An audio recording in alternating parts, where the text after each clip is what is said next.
Texas's Permian Basin is exhibit A for the U.S. oil boom that refuses to die. Then the Eagle Ford, a smaller shale patch some 400 miles to the east, represents all those places that have been left behind.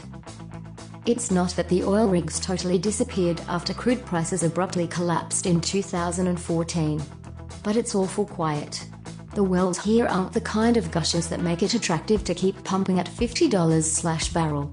As the shale drillers moved on to richer fields, the South Texas landscape became pockmarked with abandoned structures. This nimbleness, the ability to just pack up and leave at a moment's notice, may give U.S. oil companies a competitive advantage against their more rigid state-run OPEC rivals, but there is a human cost to it all.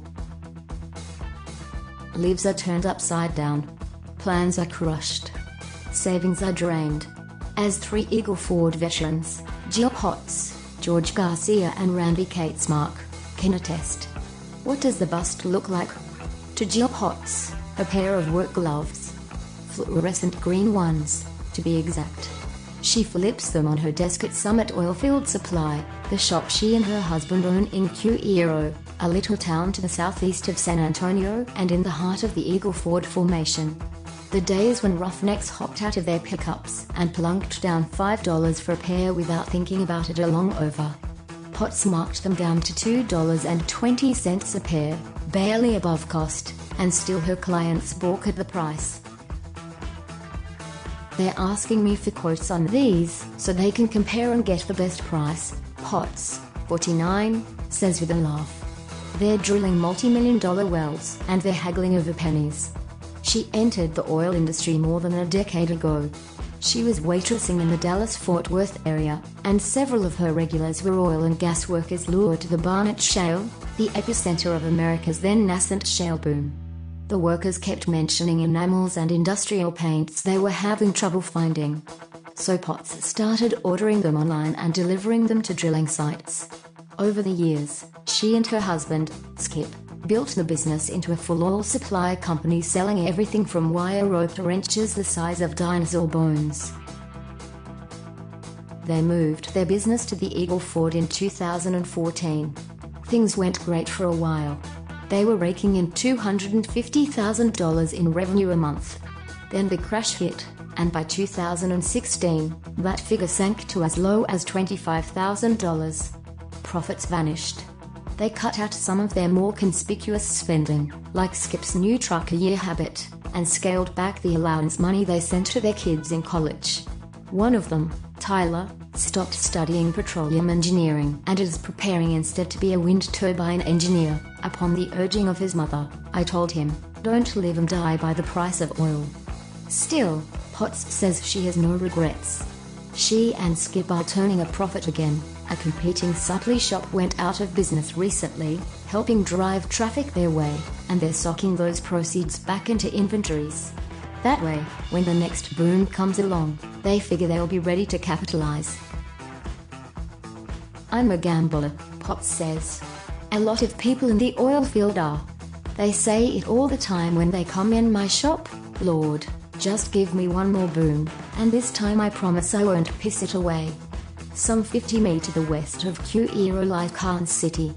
Back in the summer of 2011, the tiny town got a new restaurant, Partners Barbecue, with proprietor George Garcia behind the grill. From the outset, the place was hopping. The Eagle Ford was in full swing and the roughnecks would come from miles around to scarf down platefuls of brisket, sausage and ribs and wash it down with sweet tea served at long picnic tables under a corrugated metal roof.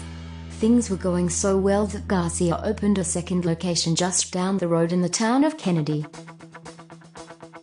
And then the drilling slowed to a crawl, and those long lines of diners became a distant memory. It was scary, Garcia says. It got real slow. Today, the two restaurants combined are generating only the revenue that the first one did on its own a few years ago. Garcia, 51, got into the barbecue business late in life. For years, he had worked in and around the oil industry, most recently at a facility that makes drilling equipment for Baker Hughes Incorporated. 8 years ago, in the wake of yet another oil market collapse, he was laid off. It left a bad taste in my mouth, Garcia says. I wanted to start over in something new. Unemployed, he passed his spare time grilling meat and drinking beer with friends. Eventually, they convinced him to turn his passion into a profession. He tries to put a positive spin on the current slowdown. His business has picked up at least some of late. And he says he's not even sure he'd like to return to the days when it was a constant challenge to cook the food fast enough to feed the crowds. He remembers waking up at 2 a.m. nearly every day to start smoking brisket and finishing after 6 p.m. when the last of the catering jobs was done. The boom was good for business, Garcia says, but it's not a fun way to live. Randy Catesmark was fast asleep late one Sunday night when his phone rang. It was a rig operator. He was in need of a hot shot, industry jargon for an urgent delivery of essential equipment, drill bits in this case. It's the kind of job that Catesmark, 60, would have likely turned down a few years ago. But not now. Not with his company, Cates Tool and Supply Incorporated, struggling the way it is. During the height of the Eagle Ford boom, Cates was supplying as many as 52 rigs and employing as many as 18 people in its office outside Cuero's main strip. Today, it's got 11 rig clients and 3 employees. So Catesmark got out of bed and hopped into his black Ford F350 pickup truck. It was a few minutes after midnight. By the time he got the parts, dropped them off and pulled back into his driveway, the sun was starting to come up. I'm trying to keep the doors open and keep the few employees I do have, he says. Catesmark had been working in the oil industry since the mid-1980s. He's worn many hats over the years and even did stints in South America, Venezuela, Colombia and Bolivia, before founding Cates in 2004, 4 years before the first shale well was drilled in the Eagle Ford, ushering in the region. He spends a lot of his time in his pickup, driving the highways and country roads that crisscross the Eagle Ford landscape.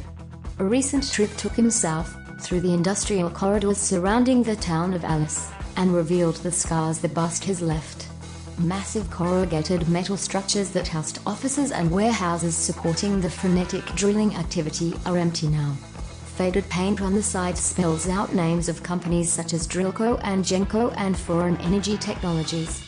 Weeds run wild in parking lots that were once full of trucks and equipment. To Catesmark, the place looks like a ghost town.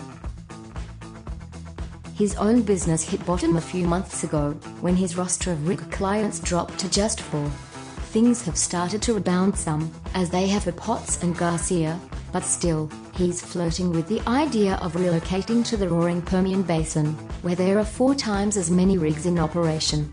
If I was 38 or 42, there'd be no decision whatsoever. I'd be out there in 6 hours, Catesmark says. At this age, I have to ask myself, do I really have enough energy in me to do it right?